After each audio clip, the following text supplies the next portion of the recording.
സങ്കടങ്ങൾ മാത്രമുള്ള മനുഷ്യരുണ്ടോ? സന്തോഷങ്ങൾ മാത്രമുള്ള മനുഷ്യരുണ്ടോ? രണ്ടിനും ഉത്തരം ഒന്ന് തന്നെയാണ്, ഇല്ല. ഇന്ന് നീ കരഞ്ഞിരിക്കുന്നുണ്ടാവും, പക്ഷേ നാളെ നീ ചിരിക്കും.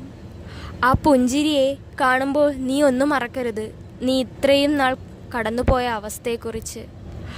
ആ അവസ്ഥയെക്കുറിച്ച് നീ ഓർക്കുമ്പോൾ നീ കൂടുതൽ ബലവാനാവും. അതിൽ നിന്നും നിനക്കൊരു ഊർജം ലഭിക്കും. ആ ഊർജത്തെ നിനക്ക് സ്വന്തമാക്കാൻ ഇനി അല്പം കൂടി ദൂരം മാത്രമേ ബാക്കിയുള്ളൂ.